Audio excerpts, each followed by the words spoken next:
Magandang araw! Sa tingin mo, ano kayang lesson natin today? Oh! Tungkol sa outliers! May tama ka. Kasi sa video na ito, pag-uusapan natin kung paano masasabi kung tama ang pag-handle ng outliers sa isang research. Pero madaming tatanong, ate, ano nga ba ang outliers? Ang outliers ay ang mga values na sobrang taas o sobrang baba kumpara sa ibang mga data.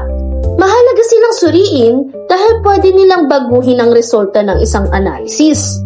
Ngayon, tutukuyin natin ang mga hakbang para i-handle ang isang outlier. Point number 1. Tignan muna kung totoo o error lang. Siguraduhin mo ng tunay na data ang outlier. Kasi minsan, nagkakaroon ng outlier dahil sa typo, maling entry o measurement error. Bibigyan ko kayo ng example. Kung height data ang pinapasok at may lumabas na 250 cm, baka may typo lang. Dapat i-check sa source. For psychological example naman, sa psychological test, maling pag-score ng questionnaire ay pwedeng mapunta sa pagiging outlier, pero hindi pala ito tunay. Kumbaga, ang maling pagsagot ng isang questionnaire, pwede siyang magmukhang outlier kung hindi pala ito tunay. Point number 2, alamin kung gaano kalaki ang epekto nito. Tignan natin kung nakakaapekto ba talaga ang outlier sa ating mean, graph, or overall conclusion. For example, kung may sample ka na 30 students at isa lang ang sobrang taas ang score, baka hindi ganun kalaki ang epekto. Isa pang example, pero konektado naman siya sa psychology. Kunyari, sa stress level studies, isang participant na sobrang taas ang score pero dapat i-evaluate kung normal ba iyon o may special context lang siya. Point number 3, gamitin ang tamang method. Maraming paraan para i-handle ang outliers. Ang tamang paraan ay depende sa sitwasyon at purpose ng research. Bibigyan ko kayo ng 3 method. Number 1, keep it. Kung valid naman at mahalagang bahagi ng reality ng participants. Number 2, remove it. Kung proven na measurement error lang naman. Number 3, winsorizing. Palitan ng extreme values ng mas reasonable na limit. Usually, ginagamit ito sa statistics. For psychological naman, sa behavior studies, minsan mahalaga ang outliers dahil sila ang nagpapakita ng extreme behaviors. Kaya hindi dapat basta-basta ito tatanggalin.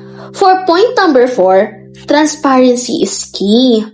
Para masabing tama ang pag-handle ng outliers, dapat ipinaliwanag sa paper kung paano ito ginagawa. Bibigyan ko kayo na naman ng halimbawa. Ito ang mga hahanapin nyo sa isang research. In-explain ba nila kung may outliers? Sinabi ba nila kung tinanggal, pinalitan o in-stay nila? Meron bang justification? Kung malinaw ang explanation, tama ang handling. Another example. Ito ang ilalagay nyo sa research paper nyo. Outliers were removed because they were due to recording errors. Tignan mo yon. Clear and acceptable. For point number 5, consistent ba ang method? Ang tamang handling dapat pare-pareho sa buong dataset. Masama kung pinipili lang alasin ang outliers na hindi pabor sa desired result. Bibigyan ko kayo ng example. Kung tinanggal lang ang mataas na stress scores pero hindi tinanggal ang mababa, ano yun?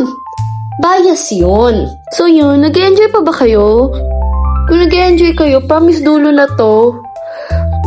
Ang conclusion natin for today, ang tamang pag-handle ng outliers ay, alam yun, kapag chine-check kung totoo o error yung data. Tsaka sinusuri ang epekto nito. Isa din, ginagamit ang tamang method. Kung ginagamit ba ang tamang method, transparent ba ang explanation, at consistent ba ang rules. Laging tatandaan na maging mapanuri sa data. Hindi lahat ng kakaiba basta inaalis.